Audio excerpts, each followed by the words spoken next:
দ্বীন শিক্ষার ক্ষেত্রে রাসূলুল্লাহ সাল্লাল্লাহু আলাইহি ওয়াসাল্লাম একটি নীতিমালা দিয়েছেন। সেটা হচ্ছে, কোনো নতুন ব্যক্তি যদি আমাদের সামনে দ্বীন বর্ণনা করেন, তাহলে ওই ব্যক্তির আইডেন্টিটি ভালোভাবে জেনে নেওয়া, যে ব্যক্তিটিকে। কারণ শেষ জামানায় যখন মানুষের সংখ্যা অধিক হয়ে যাবে, মানুষের অভাব অনটন দূর হয়ে যাবে, মানুষ অনেক বেশি সচ্ছল হয়ে যাবে, মানুষের কাছে দ্বীনের জ্ঞান অর্জন করা তখন অনেক বেশি সহজ হয়ে যাবে। মানুষের কাছে কিতাব নুসখা ইত্যাদি কেনা এবং জ্ঞান অর্জন করা এগুলি সহজ হয়ে যাবে, কিন্তু মানুষের ভেতরের আনুগত্য কোরআনের প্রতি, দ্বীনের প্রতি থাকবে না। ওই সময় আলেম ওলামাগণ এমন এমন নতুন নতুন বক্তব্য আবিষ্কার করবে। সহিহুল মুসলিমের মধ্যে 7 নম্বর হাদিসের মধ্যে এসেছে, এমন এমন কথা মানুষের সামনে বলে যাবে, কিন্তু শ্রোতাগণ শুধুমাত্র কথাটাই মনে রাখবে, ব্যক্তিকে মনে রাখতে পারবে না। যদি তাদের জিজ্ঞেস করা হয়, তখন তারা বলবে, আমরা এই বক্তব্য শুনেছি, যেই ব্যক্তি এই বক্তব্য দিয়েছেন ওই ব্যক্তিকে আমরা দেখলে চিনব, কিন্তু ওই ব্যক্তির নাম আমরা জানি না। রাসূলুল্লাহ সাল্লাল্লাহু আলাইহি ওয়াসাল্লাম বলছেন, ওই ব্যক্তি হচ্ছে শয়তান, আলেমের বেশ ধারণকারী শয়তান। সুতরাং কার কাছ থেকে আমরা জ্ঞান অর্জন করছি সেটা প্রথমত দেখে নিতে হবে। রাসূলুল্লাহ সাল্লাল্লাহু আলাইহি ওয়াসাল্লাম বলছেন, ইন্না হাযাল ইলমা দীনুন ফানজুরু আম্মান তাখুযুনা দীনাকুম। নিশ্চয় তোমাদের সামনে যে জ্ঞান অর্জন বর্ণনা করা হয়ে থাকে, এই জ্ঞান হচ্ছে দ্বীন। সুতরাং তোমরা দ্বীন কার কাছ থেকে গ্রহণ করছো, ওই ব্যক্তিকে ভালো করে দেখে নাও। এই উপস্থিতি, যাই হোক, আজকে আমাদের আলোচনার বিষয়, বর্তমান মুসলিম বিশ্ব এক ধরনের বড় স্ট্রাগলের মধ্য দিয়ে যাচ্ছে। মুসলমানদের উপর নির্বিচারে পৃথিবীর প্রান্তে প্রান্তে অত্যাচার করা হচ্ছে, অবিচার করা হচ্ছে। সারা বিশ্ব মুসলমানদের এই অত্যাচার অবিচার দেখেও বিশ্বের মরলগণ মুখ বন্ধ করে রেখেছে।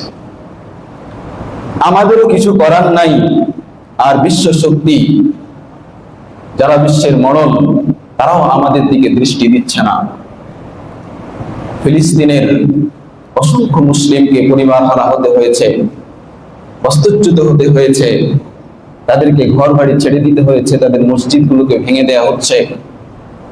যে উপমহাদেশে ইসলামের স্বর্ণোজ্জ্বল ইতিহাস রয়েছে, সেই উপমহাদেশে ভারতবর্ষে আজকে মুসলমানদের উপর যে অত্যাচার করা হচ্ছে, মুসলমানদের বাড়িঘর ভেঙে চুরে তাদেরকে উৎখাত করা হচ্ছে, মুসলমানদের মসজিদগুলোকে গুড়িয়ে দেওয়া হচ্ছে।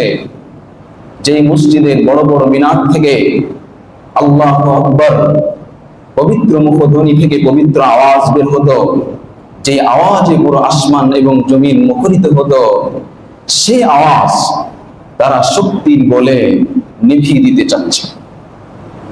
প্রিয় উপস্থিতি, মুসলমানদের ধর্মীয় উৎসবগুলোকে তারা পালন করতে দিচ্ছে না। এগুলি আল্লাহ সুবহানাহু ওয়া তাআলা বলেছেন, এগুলি তোমাদের নিজেদের হাতের কামাই। আমরা নিজেরাই এই বিজাতীয় অত্যাচার অর্জন করে নিয়েছি।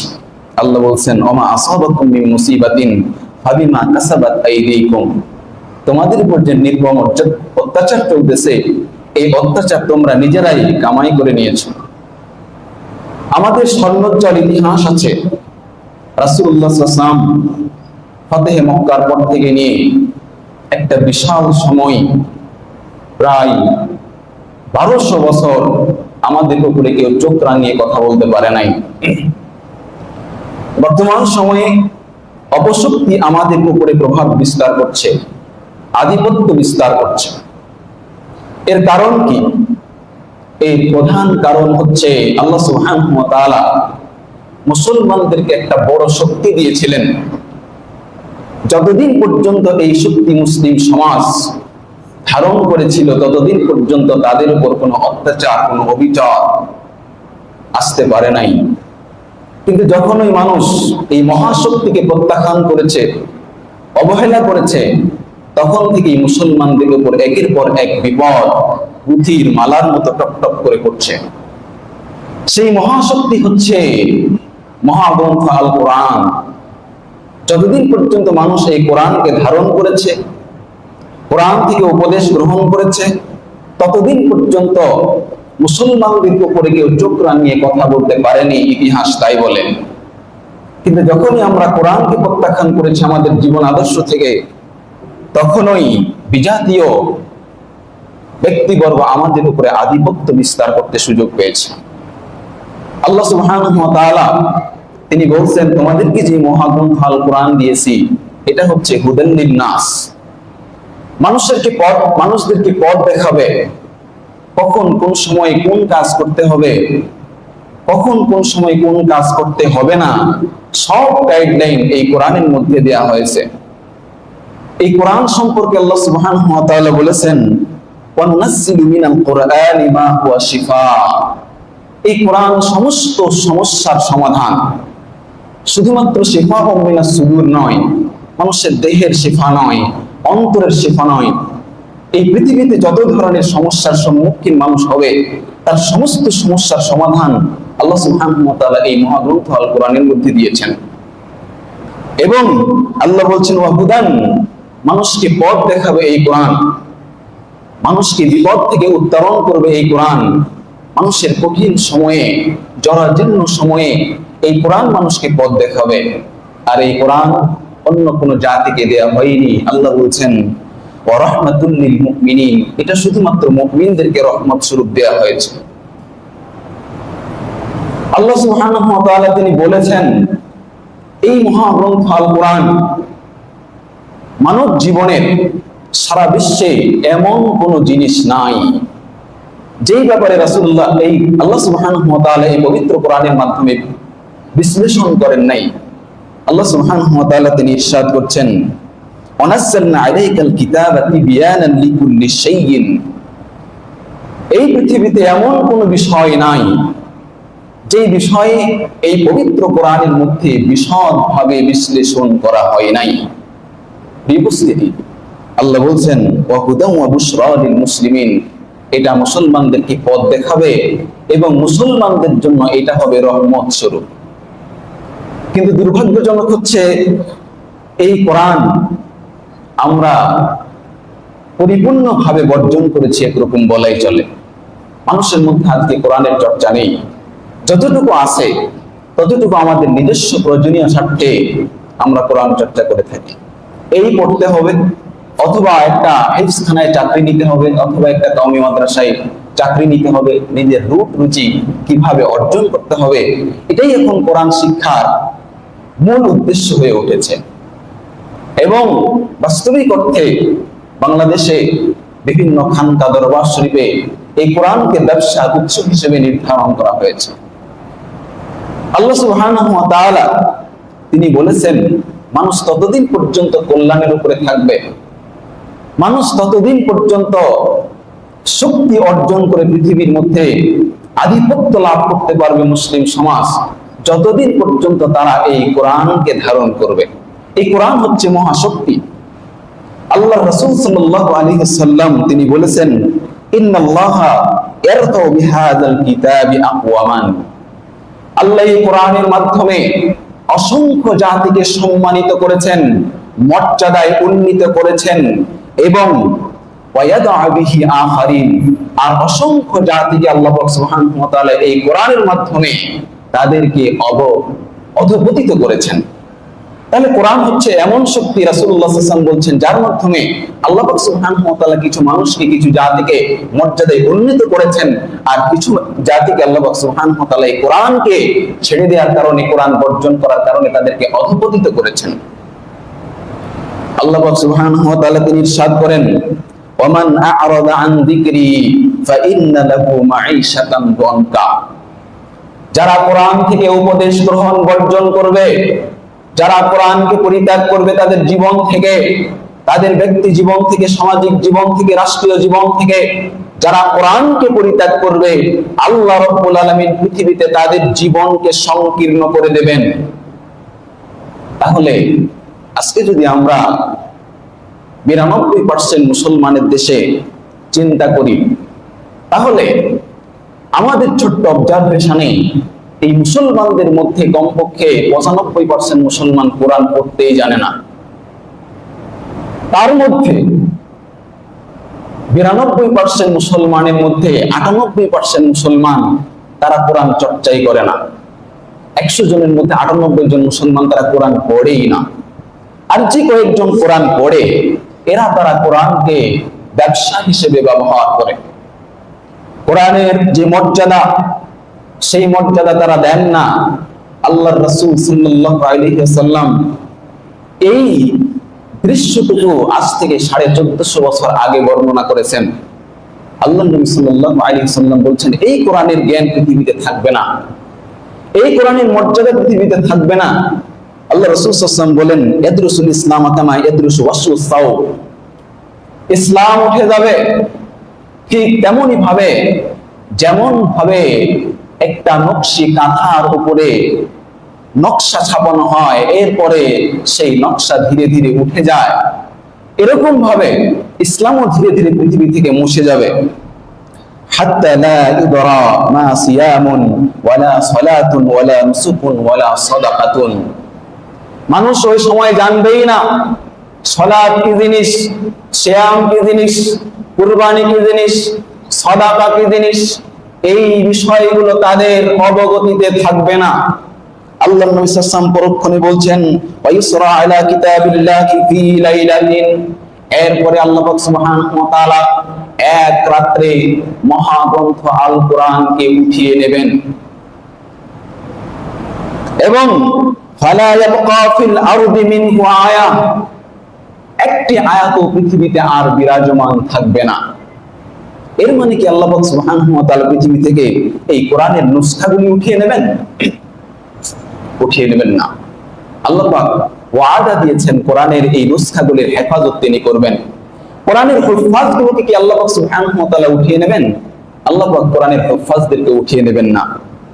কোরআনের নুসখাও থাকবে, কোরআনের হুফাজও থাকবে, কোরআনের কিছু নামধারী আলেমও থাকবে। আল্লাহর রাসূল সাল্লাল্লাহু আলাইহি ওয়াসাল্লাম বলেন, ইয়াকরাউনাল কুরআন লা ইউজাবিজু হানাজিরাহুম, হাফেজরা কোরআন পড়বে, আলেমরা কোরআন পড়বে, তারা কোরআন সুমধুর কণ্ঠে তেলাওয়াত করবে, কিন্তু তাদের এই কোরআনের বুঝ তাদের অন্তর পর্যন্ত প্রবেশ করবে না। এজন্য ইমাম ইবনে হাজার আসকালানী রাহিমাহুল্লাহ সহিহ মুসলিমের সেই হাদিসের ব্যাখ্যায় তিনি বলেছেন, ইয়ামহুল্লাহুল কিতাবা মিন সুদুরির রিজাল, আল্লাহ সুবহানাহু ওয়া তাআলা মানুষের অন্তর থেকে কোরআনের বুঝ, কোরআন থেকে উপদেশ গ্রহণ করার যে প্রবণতা, এটা আল্লাহ সুবহানাহু ওয়া তাআলা উঠিয়ে নেবেন। এর মানে কি আল্লাহ সুবহানাহু ওয়া তাআলা জেনে উঠিয়ে নেবেন? না। ইন্নাল্লাহা লা ইয়াকবিদুল ইলমা ইনতাজাআন আনতাজিহু মিনাল ইবাদ ওয়ালাকিন ইয়াকবিদুল ইলমা বিকবজিল উলামা, আল্লাহ পাক ইলম উঠিয়ে নেবেন আলেমদেরকে উঠিয়ে নেওয়ার মাধ্যমে। আলেম মানে সমাজে যেই ব্যক্তি বড় টুপি পরবে, বড় পিএইচডি ডিগ্রি অর্জন করে আসবে, বিশাল বড় তার ভাবসাব, তাকেই বড় আলেম বলা হয় না। রাসূলুল্লাহ সাল্লাল্লাহু আলাইহি ওয়াসাল্লামকে জিজ্ঞেস করা হলো, ইয়া রাসূলুল্লাহ আইয়ুল আলিমু আফদালু ইনদাল্লাহ, আল্লাহর কাছে সবচেয়ে গ্রহণযোগ্য বড় আলেম কে? আল্লাহ রাসূল সাল্লাল্লাহু আলাইহি ওয়াসাল্লাম বলছেন, আল্লাযীনা ইয়া'লামুনা লিয়া'মালুন, যারা কোরআন থেকে জ্ঞান অর্জন করবে এবং যা কিছু অর্জন করেছে তার উপরে তারা আমল করবে, এরাই হবে পৃথিবীতে আল্লাহর কাছে সবচেয়ে উত্তম আলেম। আজকে কোরআনের জ্ঞান চর্চাও হচ্ছে, বিভিন্ন মারকাজ রয়েছে, বিভিন্ন ইউনিভার্সিটি রয়েছে, বহু বিদ্যান বের হয়ে আসছে, কিন্তু কোরআনের যথাযথ মূল্যায়ন হচ্ছে না। কোরআনকে যেভাবে বোঝা দরকার সেইভাবে তারা বুঝছে না। কোরআনকে যেইভাবে গবেষণা করা দরকার ছিল, মানুষ সেইভাবে কোরআনকে গবেষণা করছে না। এজন্য রাসূলুল্লাহ সাল্লাল্লাহু আলাইহি ওয়াসাল্লাম বলছেন, মানুষ কোরআন তেলাওয়াত করবে, কিন্তু তারা কোরআনকে তাদের অন্তর পর্যন্ত সেই কোরআন পৌঁছবে না। এই কোরআন হবে মানুষের গৌরবের প্রতীক। আমি কোরআন পড়ি, এটা নিয়ে মানুষ গর্ববোধ করবে। মানুষ এই কোরআনের জ্ঞান নিয়ে মানুষের মধ্যে প্রতিযোগিতা করবে, আমি বড় আলেম, অমুক কিছুই না, তার সাথে বিতর্ক করবে, অমুকের সাথে বিতর্ক করবে। মানুষ এই গ্রন্থটাকে বিতর্কের বস্তু বানিয়ে ফেলবে। এবং আরো কিছু এমন থাকবে যারা চাইবে মানুষের কাছে পপুলারিটি। দেখবেন বাংলাদেশে অসংখ্য হুফাজুল কোরআন, তারা আন্তর্জাতিকভাবে ফার্স্ট ক্লাস হয়ে বিজয় অর্জন করে বাংলাদেশে পদার্পণ করে, কিন্তু তাদের কোরআনের খেদমত আপনি পাবেন না। সোশ্যাল মিডিয়া খুলে দিয়ে তারা কোরআন তেলাওয়াত করে ভিউ কামায়, এটা দিয়ে আল্লাহর কোনো লাভ নাই, উম্মার মাসলাহাতের কোনো উপকার হবে না। প্রিয় উপস্থিতি, এগুলো থাকবে, কিন্তু কোরআন যেইভাবে মূল্যায়ন করা দরকার এইভাবে কোরআনের মূল্যায়ন করা হবে না। আল্লাহর নবী সাল্লাল্লাহু আলাইহি ওয়াসাল্লাম ফরমিয়েছেন, তোমরা কোরআন পড়ো, ইকরাউল কোরআন, কোরআন তোমরা পড়ো, ওয়ালা তাগলু ফিহি, তোমরা কোরআনের বিষয়বস্তু নিয়ে বাড়াবাড়ি করো না, ওয়ালা তাজুফু আনহু, এবং তোমরা কোরআন থেকে মুখ ফিরিয়ে নিও না। কোরআন পড়ো, কোরআনের বিষয়বস্তু নিয়ে বাড়াবাড়ি করো না কারোর সাথে, এবং এই কোরআন পড়ার পরে কোরআনের যে উপদেশ সেখান থেকে তোমরা মুখ ফিরিয়ে নিও না। এরপরে আল্লাহ বলছেন ওয়ালা তাকুলু বিহি, এবং কোরআনের মাধ্যমে তোমরা রুজি উপার্জন করো না। এই কোরআনকে রুজির বস্তু বানিয়ে নিও না। ওয়ালা তাস্তাকসিরু বিহি, তোমাদের যে সম্পদ, এই কোরআনকে ব্যবহার করে তোমরা তোমাদের সম্পদ বৃদ্ধির চেষ্টা করো না। আল্লাহর রাসূল সাল্লাল্লাহু আলাইহি ওয়াসাল্লাম এই উপদেশ এই জন্যই দিয়েছিলেন যে পৃথিবীর মাটিতে এমন একটা সময় আসবে যে সময় মানুষরা এই কোরআনকে তাদের ব্যবসার উৎস বানিয়ে ফেলবে, পৃথিবীতে তাদের সম্মানের উৎস বানিয়ে ফেলবে এই কোরআন। আল্লাহর রাসূল সাল্লাল্লাহু আলাইহি ওয়াসাল্লাম তিনি এই জন্য সতর্ক করে দিয়েছেন, ও মুসলমান জাতি, ইকরাউল কোরআন, তোমরা কোরআন পড়ো,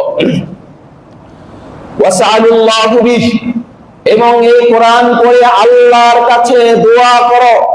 কোনো কিছু যদি এর বিনিময় চাইতে হয়, কোনো বিনিময় যদি পাইতেই হয়, তাহলে সেই বিনিময় আল্লাহর কাছে চাও।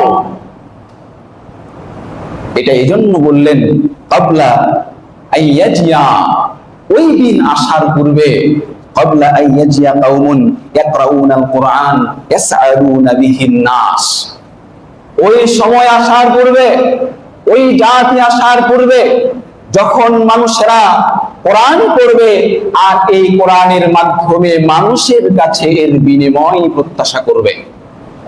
আজকে বাংলাদেশের যে সমস্ত খানকা দরবারগুলি আপনারা দেখবেন, একটু পর্যবেক্ষণ করে দেখবেন যে এই দরবারগুলো যারা পরিচালনা করে, এই খানকাগুলো যারা পরিচালনা করে, এদের আলাদা কোনো ইনকাম সোর্স নেই। এই কোরআনের ধর্ম, এই ধর্মের শিক্ষার মাধ্যমে মানুষকে তারা লোভ দেখায় এবং ওই লোভের মাধ্যমে তারা নিজেদের অর্থ হাসিল করে।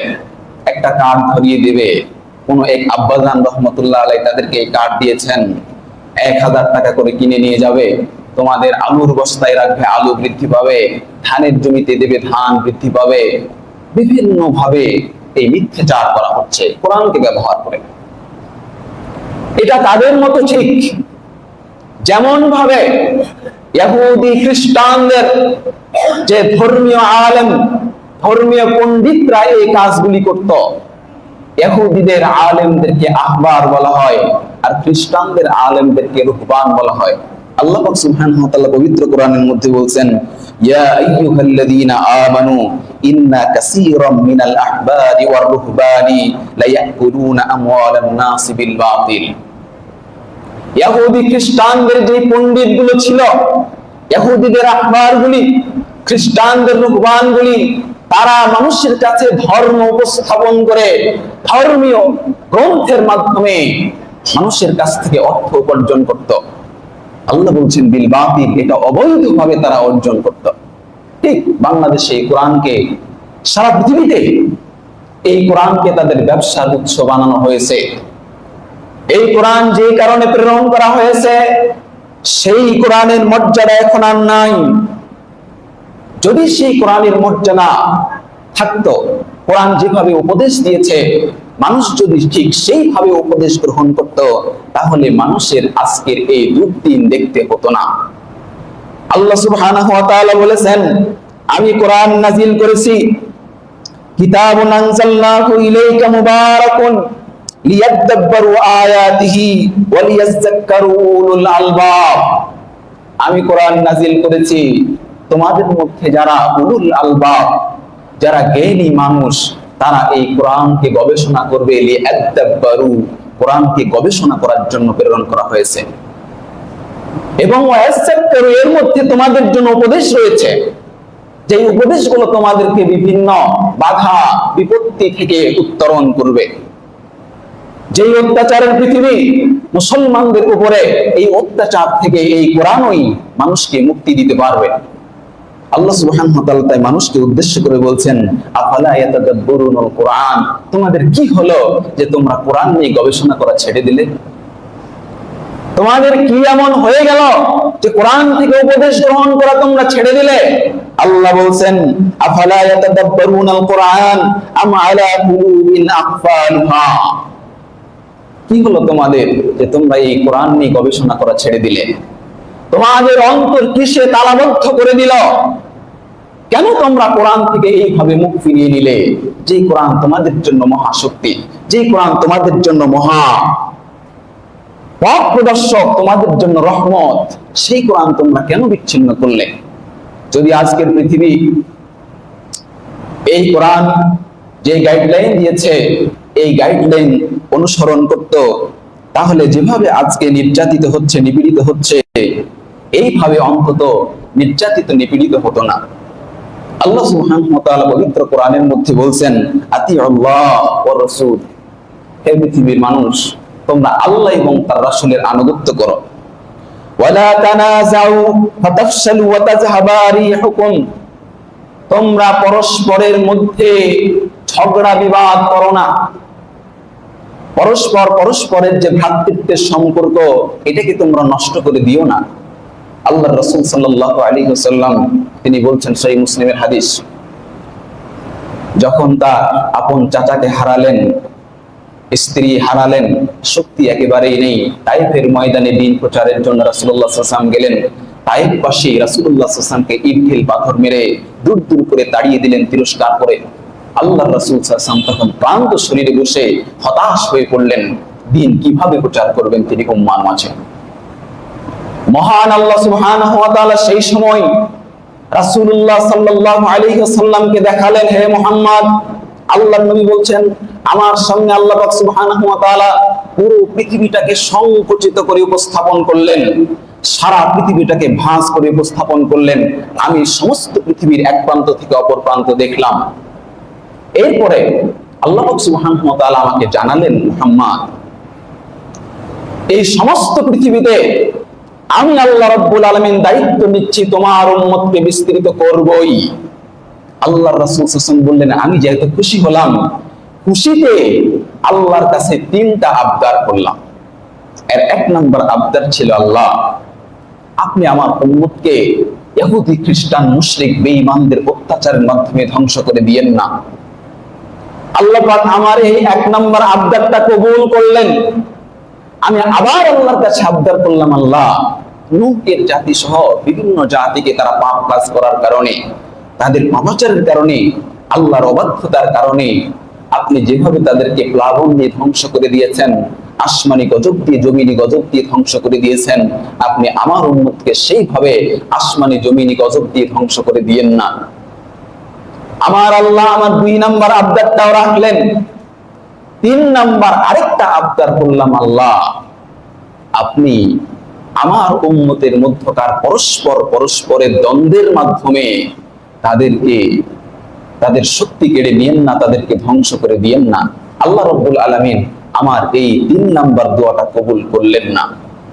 এর মানে পৃথিবীতে মুসলমানদেরকে কোনো কাফের বেঈমান কোনো অপশক্তি তাদেরকে ধ্বংস করতে পারবে না।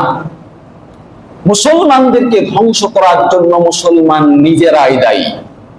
তারা পরস্পর ঝগড়ার মাধ্যমে, পরস্পর বিচ্ছিন্নতার মাধ্যমে তারা নিজেদেরকে ধ্বংস করবে। আজকে ইরাক ইরানের যুদ্ধ, আমরা এক পক্ষ আর এক পক্ষকে গালি দেই, কিন্তু এখানে যে এই যুদ্ধের পিছনে সবচেয়ে বড় ষড়যন্ত্রকারী ওই ইহুদি খ্রিস্টানরা, এটা আমরা জানি না। ইরানের পক্ষ হয়ে কি আমেরিকা যুদ্ধ করেনি? করেছে। ইরাকের পক্ষ হয়ে কি ইরানকে দমানোর চেষ্টা করেনি? করেছে। তাদের উদ্দেশ্য মুসলমান শক্তিকে কমানো। আজকে আফগানিস্তান আর পাকিস্তানের মধ্যে যুদ্ধ লাগিয়ে দিয়েছে, আমাদের পরস্পরের মধ্যকার যুদ্ধ লাগিয়ে দিয়েছে, কিন্তু আমরাই বুঝলাম না। আল্লাহ পাক সুবহানাহু ওয়া তাআলা আমাদেরকে উপদেশ দিলেন, হে মানুষ, ওয়ালা তানাযাউ, তোমরা পরস্পরের মধ্যকার সম্পর্ক, ভ্রাতৃত্বের সম্পর্কটাকে ভেঙে দিও না। যদি ভেঙে দাও, আল্লাহ বলছেন ফাতাফসালু, আল্লাহ পাক তোমাদেরকে ধ্বংস করে দিবেন, ওয়াতাজ হাবারিহুকুম, এবং তোমাদের শক্তিকে কমিয়ে দেবেন। যদি তোমরা তোমাদের মধ্যকার পরস্পরের ভ্রাতৃত্বের সম্পর্ক তোমরা নিজেরাই ভেঙে দাও, তাহলে আল্লাহ রাব্বুল আলামিন তোমাদের মধ্যকার যে শক্তি, এই শক্তি কমিয়ে দিবেন। চিন্তা করেন, রাসূলুল্লাহ সাল্লাল্লাহু আলাইহি ওয়াসাল্লাম ফাতহে মক্কার পর থেকে নিয়ে, মক্কা বিজয়ের পর থেকে নিয়ে অটোমান সাম্রাজ্য পর্যন্ত 1924 সাল পর্যন্ত ইতিহাস পড়ে দেখুন, এমন একটা ডকুমেন্ট বের করুন যেখানে কত বড় বড় শক্তিকে মুসলমানরা সংখ্যায় কম হলেও দমিয়ে দিয়েছেন। পারস্যের শক্তি, রোমের শক্তি, কত বড় বড় শক্তিকে দমানো হয়েছে। কিন্তু এই ফাতহে মক্কার পর থেকে 1924 সাল পর্যন্ত মুসলমানের উপরে একটা ঢিল, একটা ইট, একটা পাটকেল ছুঁড়ে মারতে পেরেছে কোন বিজয়ী শক্তি, এমন ইতিহাস কি খুঁজে পাওয়া যাবে? যাবে না। অর্ধ পৃথিবী শাসন করেছেন ওমর ইবনুল খাত্তাব রাদিয়াল্লাহু আনহু, ওসমান রাদিয়াল্লাহু আনহু আরো বৃদ্ধি করেছেন, আব্বাসীয় খেলাফা, উমাইয়া খেলাফা, এইরকম ভাবে আপনি খেলাফতের ইতিহাস পড়তে থাকুন।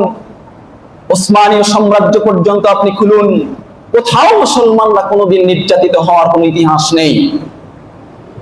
কিন্তু ইহুদিরা, খ্রিস্টানরা, আমেরিকান এই অপশক্তি মুসলমানদেরকে লোভ দেখালো জাতীয়তাবাদের। যে অটোমান শক্তি, মহাশক্তি, অসংখ্য দেশ মিলে যে শক্তি একত্রিত ছিল, যদিও মানহাজ আকীদা নিয়ে তাদের প্রশ্ন থাকতে পারে, কিন্তু এই মহাশক্তি যতদিন পর্যন্ত একত্রে ছিল ততদিন পর্যন্ত মুসলমানের উপরে অত্যাচার করা, অবিচার করার চিন্তাও করেনি ইহুদি খ্রিস্টানরা। কিন্তু যেমনই আমাদের মধ্যে জাতীয়তাবাদের চেতনা কে দেয়া হলো, তুমি তো বাংলাদেশী, তোমার আরবের সাথে কি সম্পর্ক? কিসের মুসলিম জাতি? তুমি তো আরব জাতি, তুর্কিদের সাথে তোমার কিসের সম্পর্ক? তোমাদের জাত্যবিধাত সবচেয়ে বড়, তোমাদের আত্মমর্যাদা সবচেয়ে বড়, তোমরা আলাদা হয়ে যাও।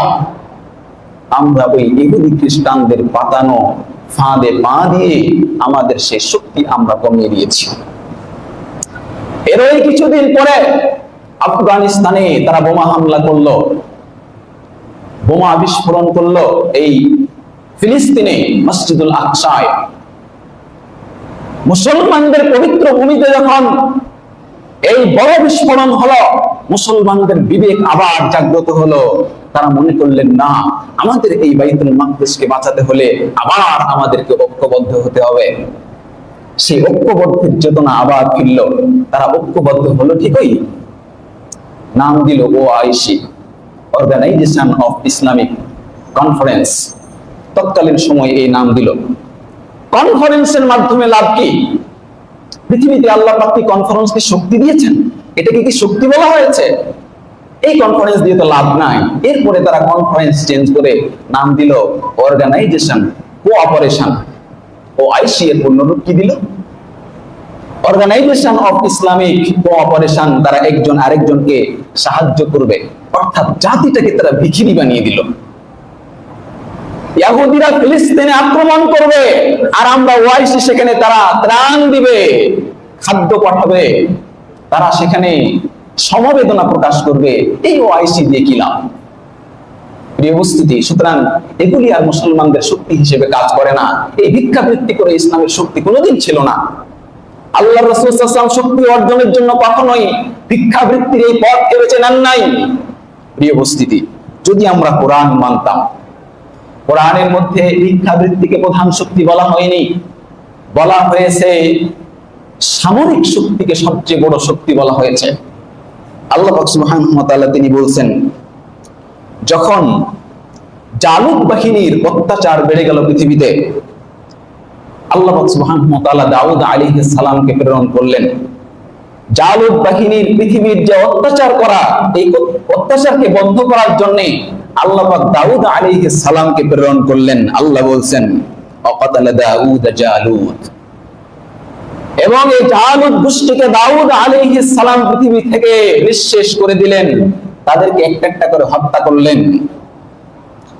ওয়া আয়াতুল্লাহু ওয়া আতাহুল্লাহুল মুলক ওয়াল হিকমা ওয়া আল্লামাহু মিম্মা ইয়াশা। এরপরে আল্লাহ পাক সুবহানাহু ওয়া তাআলা দাউদ আলাইহিস সালামকে ক্ষমতা দিলেন, হিকমত দিলেন, এবং ওয়া আল্লামাহু মিম্মা ইয়াশা। আল্লাহ রাব্বুল আলামিন দাউদ আলাইহিস সালামকে যুদ্ধ করার যে প্রশিক্ষণ, এই প্রশিক্ষণ দিলেন, অর্থাৎ সামরিক প্রশিক্ষণ আল্লাহ পাক সুবহানাহু ওয়া তাআলা দাউদ আলাইহিস সালামকে দিয়েছিলেন, যার মাধ্যমে তিনি যুদ্ধ করে ওই জালুত বাহিনীকে ধ্বংস করেছেন। প্রিয় উপস্থিতি, ওই একই কথা রাসূলুল্লাহ সাল্লাল্লাহু আলাইহি ওয়াসাল্লাম বিভিন্ন হাদিসের মধ্যে বর্ণনা করেছেন। তিরমিজির মধ্যে এসেছে, মিশকাতের মধ্যে এসেছে, সহিহ মুসলিমের মধ্যে এসেছে, আবু দাউদের মধ্যে এসেছে, এরকম বিভিন্ন গ্রন্থের মধ্যে ওই হাদিস এসেছে। আল্লাহ রাব্বুল আলামিন বলছেন ওয়া'ইদু লাহুম মাসতাতা'তুম মিন কুওয়াহ, ওহে মুসলিম শক্তি, তোমরা তোমাদের সাধ্যমতো শক্তি অর্জন করো। বিজাতীয় অপসংস্কৃতিকে, বিজাতীয় অপশক্তিকে দমন করার জন্য যেই পরিমাণ শক্তি অর্জন করা প্রয়োজন, তোমরা সেই পরিমাণ শক্তি অর্জন করো। আল্লাহ রাসূল সাল্লাল্লাহু আলাইহি ওয়াসাল্লাম এই আয়াতের ব্যাখ্যায় বললেন, ও আমার সাহাবীরা সাবধান, আলা ইন্নাল কুওয়াতার রামিউ, আলা ইন্নাল কুওয়াতার রামিউ, সাবধান, এই শক্তি হচ্ছে উৎক্ষেপণ শক্তি, এই শক্তি হচ্ছে নিক্ষেপণ শক্তি। যেই শক্তি ইহুদিরা প্রদর্শন করছে, যেই শক্তি খ্রিস্টানরা প্রদর্শন করছে, শক্তিশালী মিসাইল পাঠিয়ে ফিলিস্তিনের মুসলমানদেরকে ধ্বংস করে দিচ্ছে, তারা পারমাণবিক বোমা তৈরি করে রেখেছে, বিভিন্ন যুদ্ধ বিমান তারা তৈরি করে রেখেছে, এগুলোকে নিক্ষেপণ শক্তি বলা হয়, এগুলোই উৎক্ষেপণ শক্তি বলা হয়।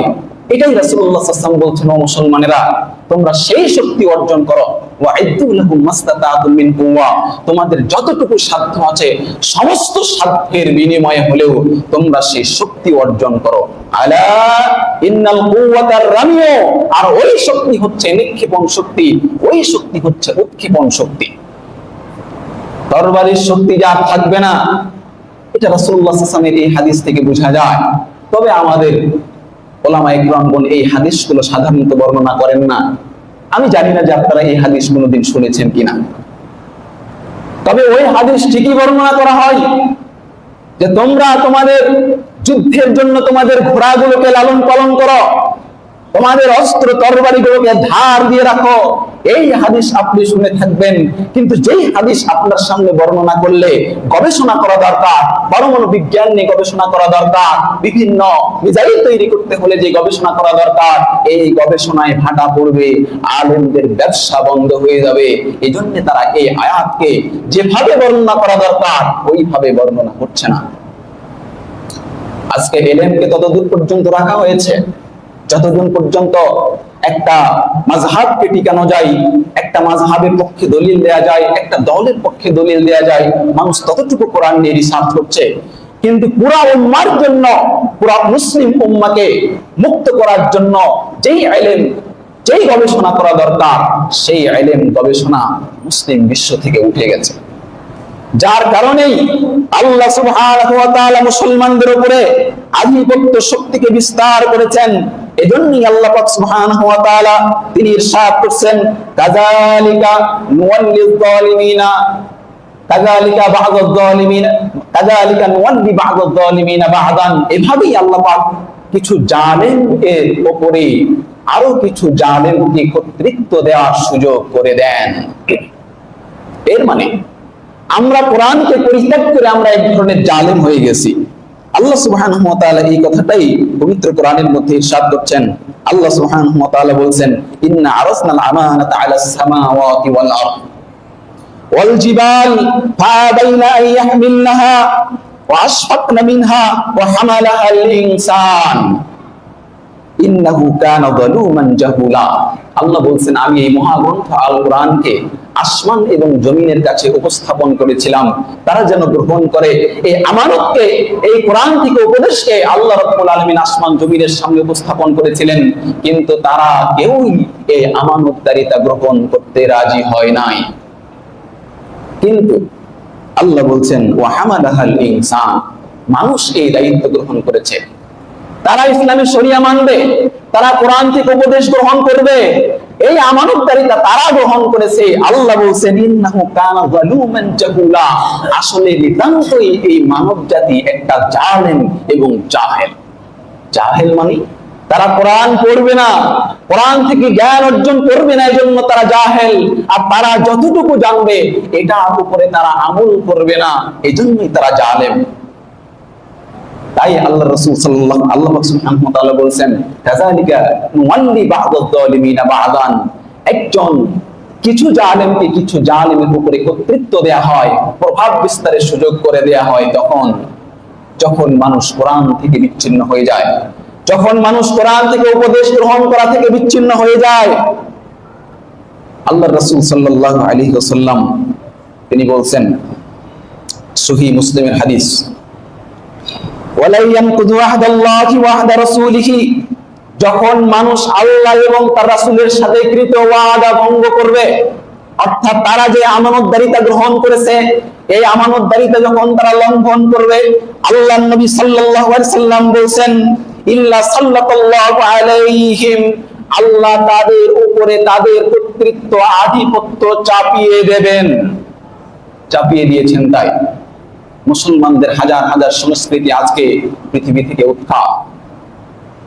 মুসলমানরা জানেই না তাদের সংস্কৃতি কি, কোথায় উদযাপন করা লাগে, কোথায় উদযাপন করা লাগে না, এই জ্ঞান মুসলমান যুবকের মধ্যে নাই। এই জন্য আজকে মানুষ বঙ্গপালের মতো ওই ইহুদি খ্রিস্টানদের, আর্জেন্টিনার ব্রাজিলের যে ফিফা ওয়ার্ল্ড কাপ, এই দিকে ছুটছে। বলুন আপনার বিবেককে তারা কারা? তারা আপনার ভাইদেরকে হত্যা করে, তারা প্ল্যান করে মুসলমানদের উপরে অত্যাচার করে, আপনি তাদের সেই উৎসব আয়োজনে নিজেকে আবদ্ধ করে রেখেছেন। কিন্তু কোরআন থেকে আপনি বিমুখ, কোরআনের উপদেশ থেকে আপনি বিমুখ। ফজরের সময় আপনাকে জামাতে নামাজও পাওয়া যায় না, 4টার সময় উঠে আপনি ঠিকই আর্জেন্টিনা ব্রাজিলের খেলা দেখেন। এটাই আল্লাহ সুবহানাহু ওয়া তাআলা রাসূলুল্লাহ সাল্লাল্লাহু আলাইহি ওয়াসাল্লাম বলছেন সাল্লাল্লাহু আলাইহিম, তাদের উপরে সেই আধিপত্য চাপিয়ে দেওয়া হবে। মানুষেরা এর অল্টারনেটিভ খুঁজতে চায়, তারা হারাম ভাবে করতেছে, আমরা হালাল ভাবে করব। বড় বড় বক্তা এখন তো দেখবেন আমাদের মধ্যে এসে অবস্থান করছে, তারাও বলছে আমরা সালাফি, আমরা আহলে হাদিস। জাতির সামনে তারা বক্তব্য দিতে উঠে বলতেছে একটা চকলেট ডে, আজকের দিন হচ্ছে চকলেট ডে। চকলেট ডে কিভাবে পালন করবে? জালসা মাহফিলে হুজুর পালন করলে সেটা হালাল হয়ে যায়, আর জেনারেল শিক্ষিতরা পালন করলে সেটা হারাম হয়ে যায়। হুজুর মজলিসে উঠে তিনি বলতেছেন আজকে আমরা চকলেট ডে পালন করব হালাল পদ্ধতিতে। নাউযুবিল্লাহি মিন যালিক। মদ যদি টুপিওয়ালা দাড়িওয়ালা পান করে তাহলে কি মদ হালাল হয়ে গেল? আর যদি মাতালরা পান করে তাহলে মদ হারাম হয়ে গেল? প্রিয় উপস্থিতি, আজকে পৃথিবীর অবস্থা এইরকম। আমরা অল্টারনেটিভ খুঁজতে চাই। তারা গান বানায়, ছায়াছবির গান, নষ্ট গান, লাহু আল হাদিস। তারা এই গান বানায়, আমাদের কিছু গবেষক বের হয়েছে, তারাও গান বানাচ্ছে। ওখানে ডিস্কো গানগুলোর মধ্যে কোথাও আল্লাহ জুড়ে দিচ্ছে, কোথাও নবী জুড়ে দিচ্ছে, আর কোথাও আজান জুড়ে দিচ্ছে, কোথাও নামাজ জুড়ে দিচ্ছে। তারা এরপরে প্রচার করছে এটা হচ্ছে ধর্মীয় গান। এটা কি আপনার নস্টালজিক গান থেকে ধর্মীয় গান বানানো হয়েছে। একজন গাইতেছে আজ প্রতি রাতে জেগে থাকি আল্লাহর আশায়। তোমাকে কি আজ প্রতি রাতে আল্লাহ পাক জেগে থাকতে বলেছেন? প্রিয় উপস্থিতি, এই অল্টারনেটিভ গুলো আমরা খুঁজছি, কিন্তু যেখানে আমাদের খোঁজা দরকার, যেটা মুসলিম উম্মার কল্যাণ হবে, সেই অল্টারনেটিভ আমরা খোঁজার চেষ্টাও করি না। এজন্যই আল্লাহ পাক সুবহানাহু ওয়া তাআলা আমাদের উপরে এই বিজাতীয় শক্তিকে, আধিপত্য শক্তিকে প্রভাব বিস্তারের সুযোগ দিয়ে দিয়েছেন। আল্লাহর রাসূল সাল্লাল্লাহু আলাইহি ওয়াসাল্লাম পরক্ষণে বলেছেন, ও মুসলমানেরা, ইযা তাবায়াহতুম বিল আইনা, শুনে রাখো যখন তোমরা অবাধ্য হবে আল্লাহ সুবহানাহু ওয়া তাআলার, যখন ইনা ব্যবসা প্রচলিত হবে তোমাদের মধ্যে। ইনা মানে, ইনা হচ্ছে কাইন্ড অফ সুদ, কাইন্ড অফ ইন্টারেস্ট। কেমন ভাবে এটা নেওয়া হয়? একটা পণ্য বিক্রি করা হলো, সাধারণত পণ্যটার দাম হচ্ছে 10,000 টাকা, সেই পণ্যটা আপনার কাছে বিক্রি করা হবে 15,000 টাকা দিয়ে। আপনাকে ধীরে ধীরে এই ঋণটা পরিশোধ করতে হবে, তবে আপনাকে পণ্যের ঋণ দেবে। এটাকে বলা হয় ইনা ব্যবসা। আল্লাহ রাসূল সাল্লাল্লাহু আলাইহি ওয়াসাল্লাম বলছেন, ইযা তাবায়াহতুম বিল ইনা, যখন তোমরা ইনা ব্যবসার মধ্যে নিমজ্জিত হবে, ওয়া আখাযতুম আসনাবাল বাকার, এবং তোমরা গরুর লেজ ধারণ করবে, এর মানে তোমরা দুনিয়ার মধ্যে নিমজ্জিত হয়ে যাবে। ওয়া রাদিতুম বিজ-জারঈ, এবং তোমরা কৃষি কাজ নিয়ে তোমরা সন্তুষ্ট হয়ে যাবে। তোমাদের স্বপ্ন আর পৃথিবীর রাজত্ব করা, সেই স্বপ্ন থাকবে না। ওয়া তারাকতুমুল জিহাদ, যুদ্ধ তোমরা পরিত্যাগ করবে। আল্লাহর রাস্তায় জিহাদ করার যে প্রবণতা, তোমরা সেটাকে বিকৃত করবে। তোমরা মুসলমানের বিরুদ্ধে যুদ্ধ করবে ঠিকই, তার প্রস্তুতি তোমরা নিবে ঠিকই, যাদের জন্য যুদ্ধ করা প্রয়োজন তাদের ক্ষেত্রে তোমাদেরকে পাওয়া যায় না। আফগানিস্তানকে আক্রমণ করার জন্য পাকিস্তানকে পাওয়া যায়, পাকিস্তানকে আক্রমণ করার জন্য আফগানিস্তানকে পাওয়া যায়, কিন্তু আমেরিকান শক্তিকে দমানোর জন্য তাদেরকে পাওয়া যায় না। ইরানকে আক্রমণ করার জন্য ইরাককে পাওয়া যায়, ইরাককে আক্রমণ করার জন্য ইরানকে পাওয়া যায়, কিন্তু আমেরিকান শক্তিকে ধ্বংস করার জন্য, ইহুদি খ্রিস্টানদেরকে ধ্বংস করার জন্য তোমাদের কোনো প্রস্তুতি নেই, তাদের যুদ্ধগত প্রস্তুতি নেই, সামরিক প্রস্তুতি নেই। এটাই আল্লাহ রাসূল সাল্লাল্লাহু আলাইহি ওয়াসাল্লাম বলছেন, ওয়াতারাকতুমুল জিহাদ, যখন তোমরা জিহাদকে পরিত্যাগ করবে। সাল্লাল্লাহু আলাইকুম, তখন বিজাতীয় শক্তিকে তোমাদের উপরে আধিপত্য বিস্তার করার সুযোগ দেয়া হবে। যুল্লালা ইয়ানজুহু হাত্তা তারজিউ ইলা দীনিকুম, ততদিন পর্যন্ত তোমাদের উপরে তারা আধিপত্য বিস্তার করবে যতদিন না তোমরা আবার সেই দিনের দিকে প্রত্যাবর্তন করবে। অবশ্যই মুসলমানরা আবার সেই বিজয় শক্তির দিকে প্রত্যাবর্তন করবে। অবশ্যই মুসলমানরা আবার সেই কোরআনের অনুগত হবে। যেদিন মানুষ সেই কোরআনের অনুগত হবে, সেদিন এই অপশক্তিকে আল্লাহ পাক সুবহানাহু ওয়া তাআলা নিঃশেষ করে মুসলমানদেরকে সেই শক্তিটা দান করবেন, যেই শক্তির মাধ্যমে ইহুদি খ্রিস্টানরা পালানোর সুযোগ পাবে না। এমনকি যদি তারা পাথরের নিচে গিয়ে লুকায়, পাথর বলবে একে মারো, ও আমার পেছনে লুকিয়ে আছে। প্রিয় উপস্থিতি, সেই সুদিন আমাদের আসবে, কিন্তু সেই সুদিন আল্লাহ পাক সুবহানাহু ওয়া তাআলা আমাদের মতো বেঈমান, আমাদের মতো নিমক হারামের মাধ্যমে সেই সুদিন আল্লাহ পাক নেবেন না, নিয়ে আসবেন না। আমাদেরকে উঠিয়ে নিয়ে এমন এক জাতি নিয়ে আসবেন, যে জাতি আল্লাহর কোরআন থেকে উপদেশ গ্রহণ করবে, যে জাতি কোরআনকে নিয়ে যথাযথ মূল্যায়ন করবে, যে জাতি কোরআন যেভাবে যুদ্ধের প্রস্তুতি নিতে বলেছেন ওইভাবে তারা যুদ্ধের প্রস্তুতি নেবে, যে কোরআন বিজাতিদেরকে পরিচয় করিয়ে দিয়েছেন। এমনকি আল্লাহ রাব্বুল আলামিন যেই ৫ ওয়াক্ত নামাজ প্রত্যেক রাকাতে যে সূরা ফাতিহা পড়ার হুকুম দিয়েছেন, সেই সূরা ফাতিহার মধ্যেও আল্লাহ পাক সুবহানাহু ওয়া তাআলা জাতিকে শিখিয়ে দিয়েছেন। প্রত্যেক দিন তারা মুখ দিয়ে বলে গায়রিল মাগদুবি আলাইহিম ওয়ালাদ-দাল্লিন, আল্লাহ ইহুদিদের পথ থেকে, খ্রিস্টানদের পথ থেকে আপনার কাছে আশ্রয় চায়, তাদের পথ চায় না। অথচ তাদের জার্সি গায়ে পরিধান করে পথ পথ করে তাদের পতাকা আমার বাড়ির সামনে উড়াই। তোমার গায়রিল মাগদুবি আলাইহিম বললেও কি, না বললেও কি।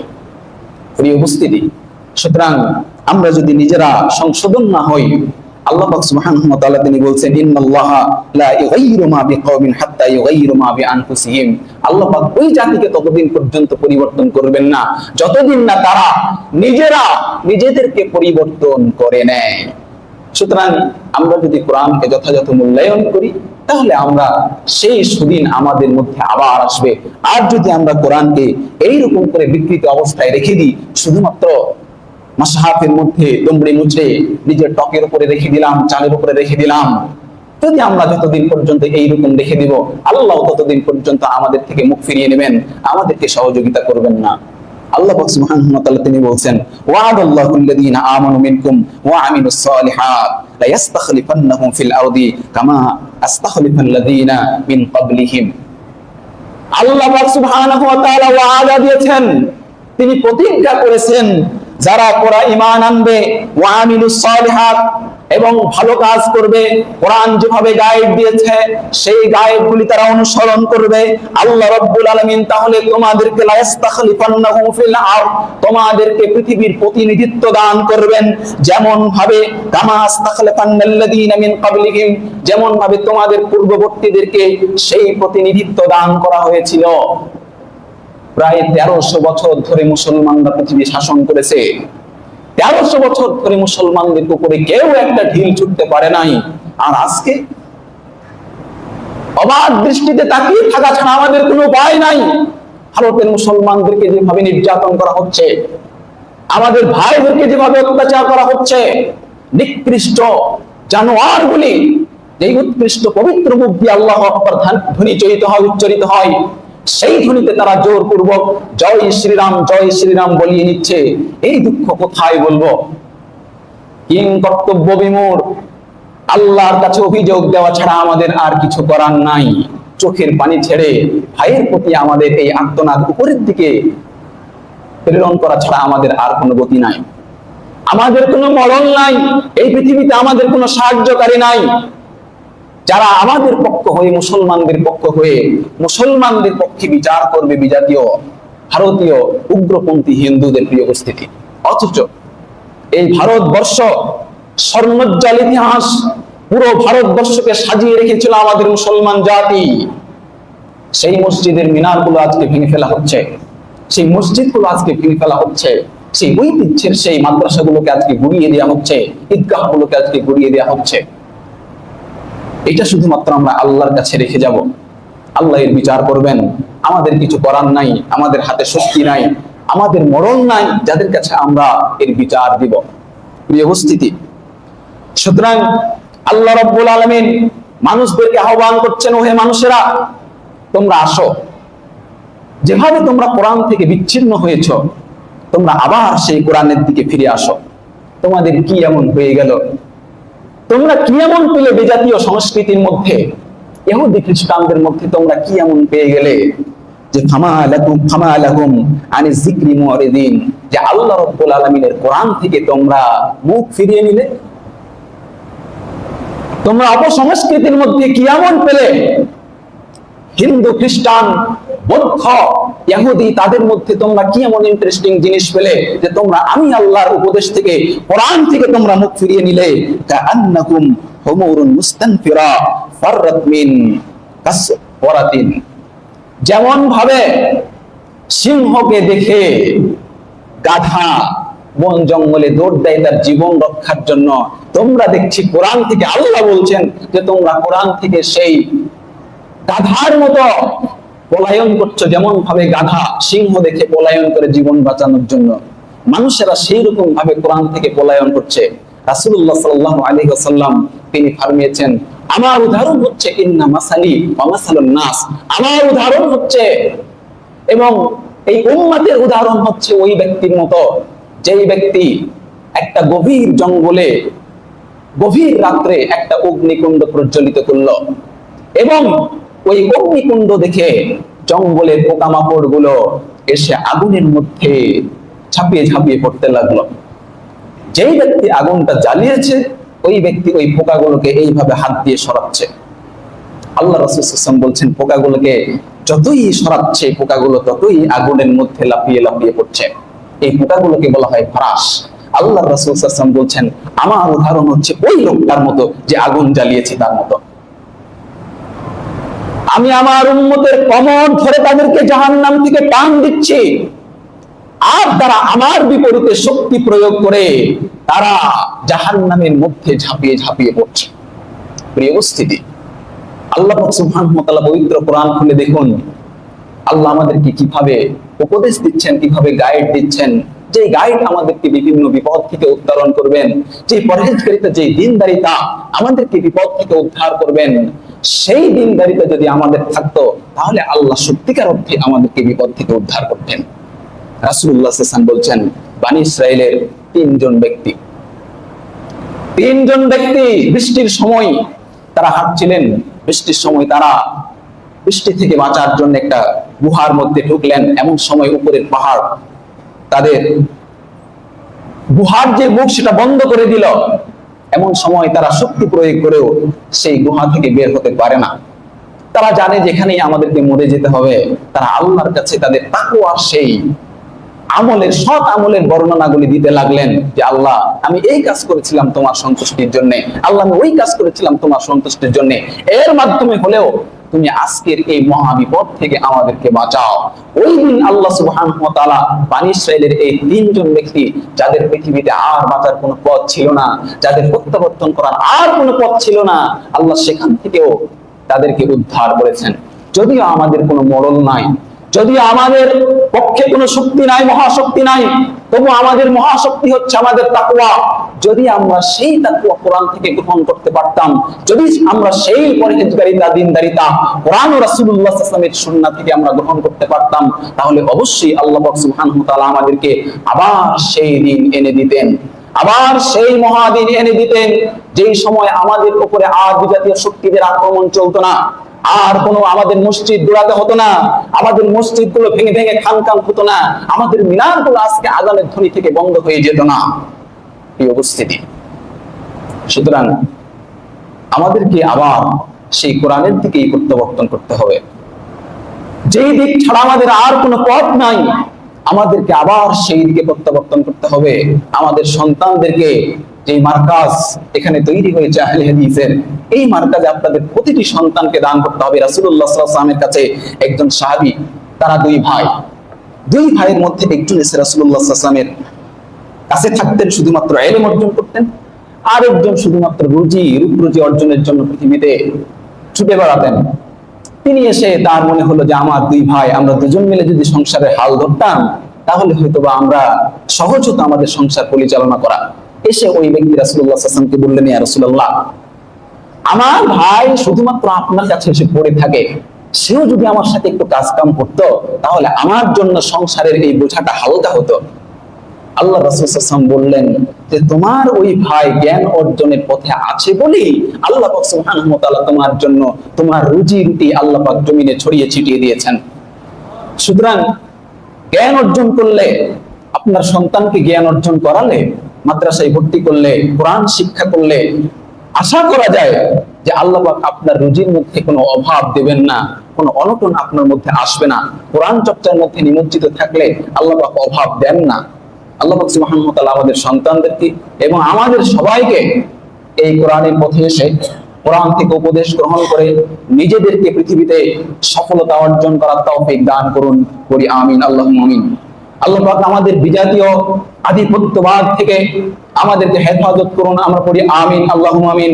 আল্লাহ পাক সুবহানাহু ওয়া তাআলা ফিলিস্তিনের মুসলমানদেরকে, কাশ্মীরের মুসলমানদেরকে, ভারতের মুসলমানদেরকে ওই হিন্দুত্ববাদ এবং অমুসলিম আধিপত্য থেকে হেফাজত করুন, আমরা পড়ি আমিন, আল্লাহুম্মা আমিন। আমাদের সর্বোচ্চল ইতিহাসের মসজিদগুলোকে আল্লাহ পাক মেরামত করুন, নিজে হাতে রক্ষা করুন, আমিন, আল্লাহুম্মা আমিন। আল্লাহ পাক সুবহানাহু ওয়া তাআলা আমরা যারা কোরআন থেকে বিচ্যুত হয়েছি, আল্লাহ পাক আমাদেরকে আবার সেই কোরআনের দিকে আসার তৌফিক দান করুন, আমিন, আল্লাহুম্মা আমিন। আমাদের মধ্যে যারা কবরস্থ হয়েছে, আল্লাহ পাক সুবহানাহু ওয়া তাআলা আমাদের ভাইদের কবরের আযাব মাফ করে দিন, আমিন, আল্লাহুম্মা আমিন। আমাদের মধ্যে যারা অসুস্থ রয়েছে, আল্লাহ পাক সুবহানাহু ওয়া তাআলা আমাদেরকে সুস্থতা দান করুন, আমিন, আল্লাহুম্মা আমিন। আমাদের মধ্যে যারা অভাবগ্রস্ত রয়েছে, আল্লাহ পাক আমাদের অভাব দূর করে দিন। আমাদের মধ্যে যারা ঋণগ্রস্ত রয়েছে, আল্লাহ পাক আমাদের ঋণ পরিশোধ করার তৌফিক দান করুন, আমিন, আল্লাহুম্মা আমিন। আমাদের মধ্যে যারা বেকারগ্রস্ত রয়েছে, আল্লাহ আমাদের বেকারত্ব দূর করে দিন। আমাদের মধ্যে যারা ছাত্র ভাইরা রয়েছে, আল্লাহ পাক সুবহানাহু ওয়া তাআলা আমাদেরকে কাঙ্ক্ষিত লক্ষ্যে পৌঁছার তৌফিক দান করুন, আমিন, আল্লাহুম্মা আমিন। সুবহানাকাল্লাহুম্মা ওয়া বিহামদিকা আশহাদু আল্লা ইলাহা ইল্লা আনতা আস্তাগফিরুকা ওয়া আতুবু ইলাইকা।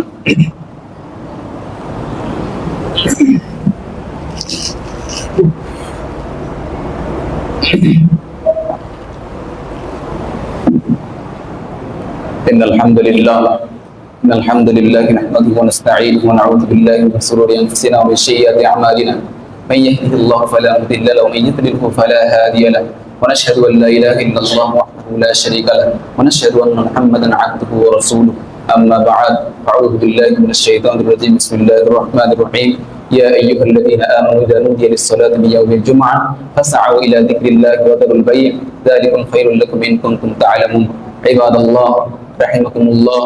ইন্নাল্লাহা ইয়া'মুরুকুম বিল আদলি ওয়াল ইহসান ওয়া ইতাই যিল কুরবা ওয়া ইয়ানহা আনিল ফাহশাই ওয়াল মুনকারি ওয়াল বাগই ইয়া'iযুকুম লা'আল্লাকুম তাযাক্কারুন। ওয়া লা যিকরিল্লাহি তাআলা ওয়া আ'লা ওয়া 'azza ওয়া জাল্লা ওয়া tammu ওয়া hammu ওয়া akbar। কুমু লিস-সালাহ।